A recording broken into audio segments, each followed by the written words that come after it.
J'avais 5 ans. Mais je m'en souviens comme si c'était hier. Mes parents et mon jeune frère avions déserté notre maison à la campagne avec seulement quelques affaires sur le dos. Et nous marchions sur les chemins de terre vers une ville qui voudrait bien nous accueillir. Il y avait tellement de monde sur ces routes d'exode.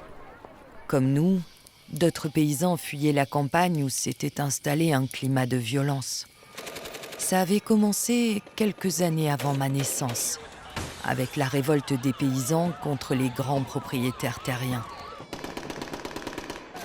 Ces derniers avaient employé des milices pour qu'elles protègent leurs domaines. Ces milices ont ensuite commencé à convoiter le territoire d'autres propriétaires, ce qui a engendré une guerre entre milices. Alors que mes parents envisageaient de retourner vivre dans leur campagne dès 1963, j'avais alors 11 ans, les FARC, le groupe d'extrême gauche des forces armées révolutionnaires de la Colombie, est venu s'ajouter au conflit. La vie en sécurité pour nous à la campagne était compromise et mes parents ont donc décidé de rester à Medellín. Je me souviens des collines de Medellín, recouvertes de champs de maïs et de légumes. C'est là que mes parents et d'autres paysans choisirent de se poser et finalement d'occuper ces terres. Je m'appelle Maria Estela Chavera. Je vis dans la Comuna 13. Il y a 67 ans que je suis arrivée ici dans la Comuna. J'habite ici avec mes enfants et mon mari Juan.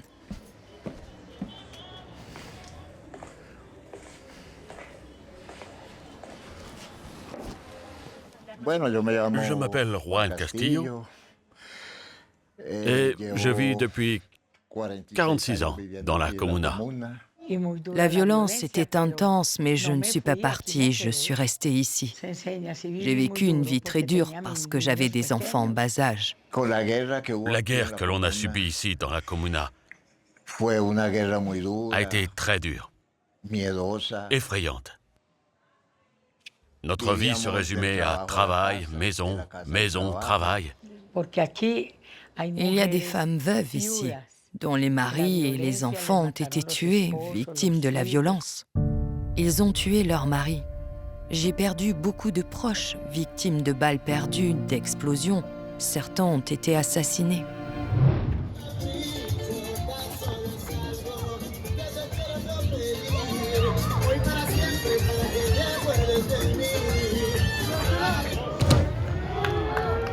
¿Cómo vivís vos la transformación de este barrio? Super bien. La transformation a été géniale. Parce que j'ai pu m'installer dans une maison qui n'était pas un baraquement.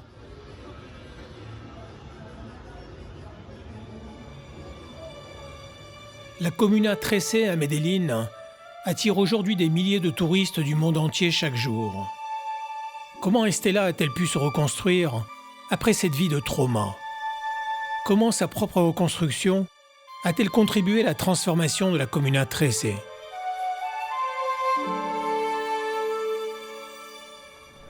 Il n'y avait pas beaucoup d'opportunités pour les gens. D'ici, pour aller jusqu'au centre-ville, ça pouvait prendre 3 heures. Pour les gens qui avaient envie d'étudier, de travailler dans la partie la plus centrale, c'était très compliqué. Toute ma vie, j'ai travaillé dans les restaurants en centre-ville, dans le quartier où j'habitais, à la Milagrosa. Ils nous ont engagés, moi et Juan, pour préparer un repas pour 15 personnes. Je suis allée apporter la nourriture. La patronne m'a demandé de servir tout ce qui était de la fête. Ce que j'ai fait et je suis restée là. Et il y avait Juan. C'est comme ça que nous nous sommes rencontrés. Et aujourd'hui, nous sommes mariés. Et elle a donc été la femme de ma vie. J'ai eu mes enfants avec elle.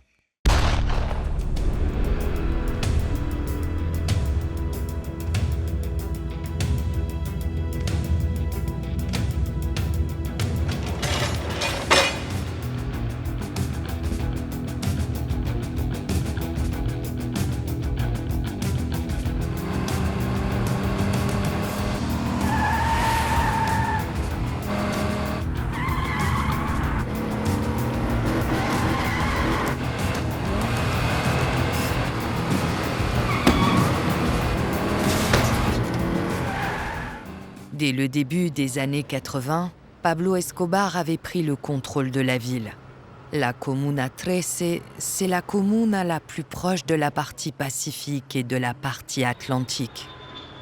Pour les narcotrafiquants, c'était important d'avoir le contrôle de cette zone. Ici, les trafics de drogue pouvaient opérer pour rentrer ou sortir de la ville. C'était pour ça que ça devenait plus dangereux. Après la mort de Pablo Escobar en 1993, tous les petits gangs qui existaient avaient envie d'être les successeurs d'Escobar. Mais aussi les grandes bandes armées de la Colombie ont commencé à arriver ici pour prendre le pouvoir. Il y avait 16 quartiers et presque chacun était contrôlé par une bande armée différente. Cela a engendré plein de conflits et des frontières invisibles. Quelqu'un contrôle un quartier et quelqu'un contrôle l'autre quartier. Tu ne peux plus traverser d'un quartier à l'autre. Si tu as un voisin qui t'a connu toute ta vie, qui habite dans l'autre quartier, tu ne peux plus lui parler. La Comuna 13 était devenue un véritable champ de bataille. Le gouvernement de l'époque, avec ses soldats, ses chars, ses snipers, ses hélicoptères, a lancé une opération en mai 2002 pour reprendre le contrôle du quartier.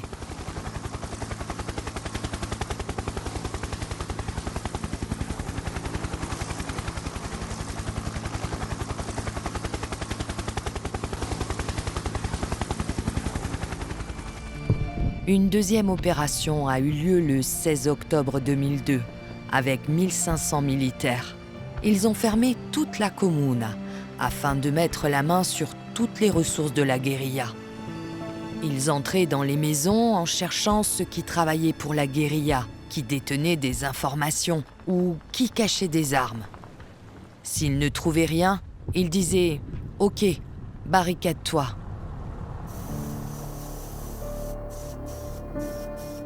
Après l'opération Orion, qui a duré 3 jours, la paix est revenue. Et la transformation s'est produite lorsqu'ils ont mené l'opération Orion en 2002.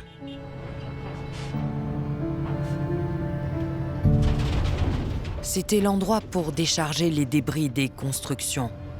Pendant l'opération Orion, des paramilitaires infiltrés ont fait disparaître de très nombreuses personnes qu'ils ont enterrées dans cette fosse commune. Après Orion, les gens de la Comuna ont entrepris une recherche pour trouver les corps des victimes. Ils ont découvert un peu plus de 100 corps et les fouilles ont été stoppées. L'an dernier, ils ont dit qu'ils allaient reprendre, car ce nombre semble largement sous-estimé d'après les habitants.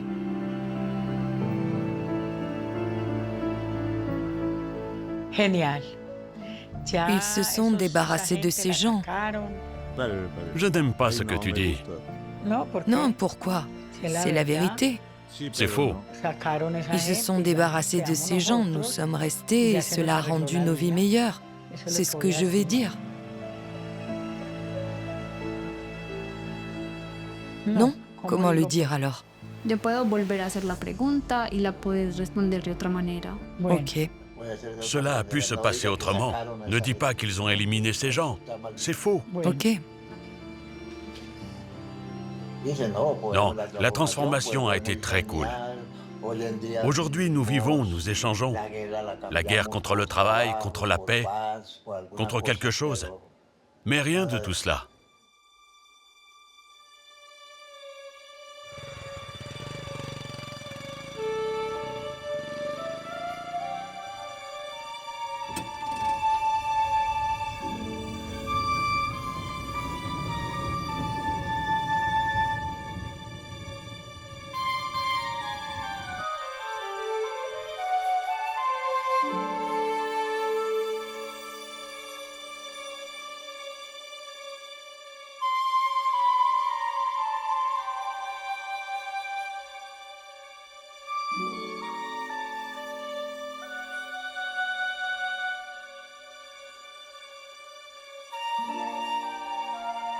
J'ai vécu les fusillades, j'ai vécu l'impossibilité de sortir le soir et de nouer tout contact.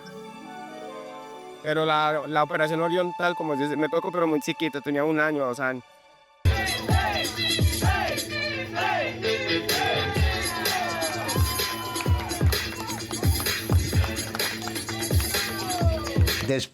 Après l'opération Orion, quelques années se sont écoulées. Ils ont fabriqué les escalators. Des escalators pour les personnes âgées, pour transporter les malades, d'ici à la Comuna, pour les gens qui ne pouvaient pas marcher, afin qu'ils puissent monter leurs courses, et toutes sortes de choses.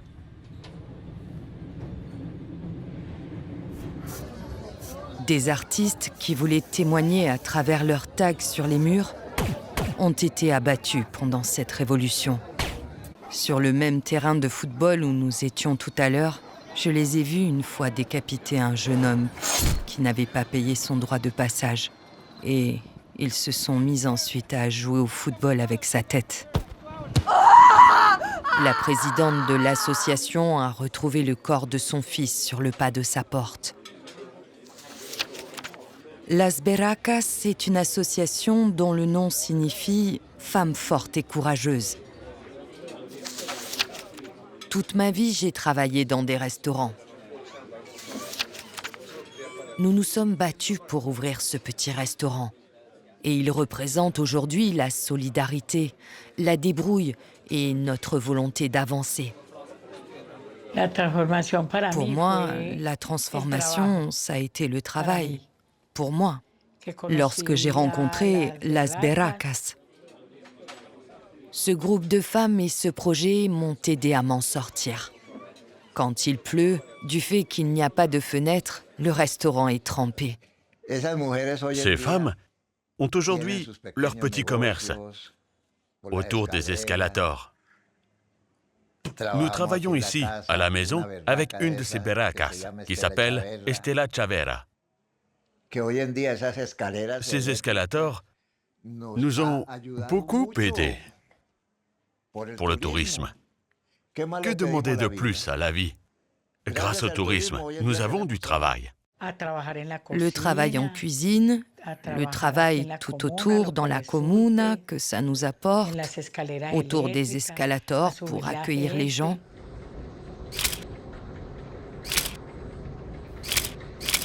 Nous avons reçu la visite du président des États-Unis, Bill Clinton. Quand il est parti, au revoir, au revoir, au revoir.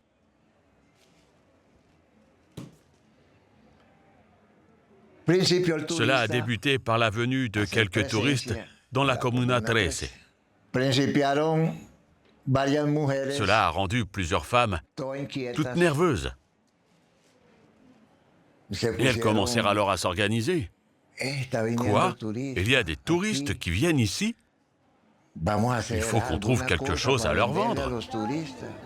Juste après la visite du président Clinton, les touristes ont commencé à s'intéresser à ce lieu et d'année en année, leur nombre n'a cessé d'augmenter.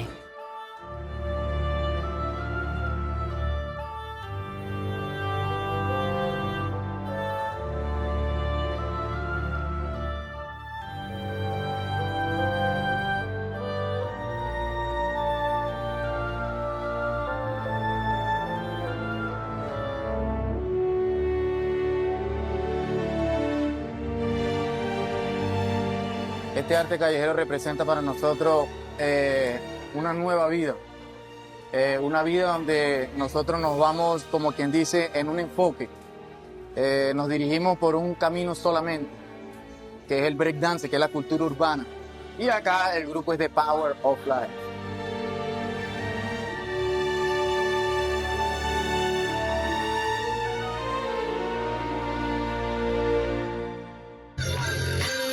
Para mí representa como su esperanza, ir adelante, de no rendirme. Me gusta mucho el baile porque te cambia mucho la vida.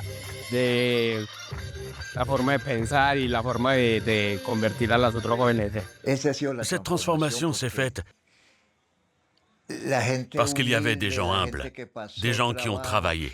Certains ont perdu leurs enfants pendant la guerre. Des femmes ont perdu leur mari.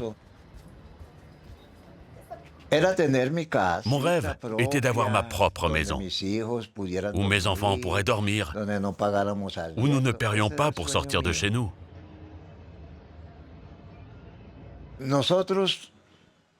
Nous étions sur le point de quitter ce quartier. Mais nous ne sommes pas partis. Nous sommes restés ici, en espérant la transformation. Et celle-ci s'est accomplie.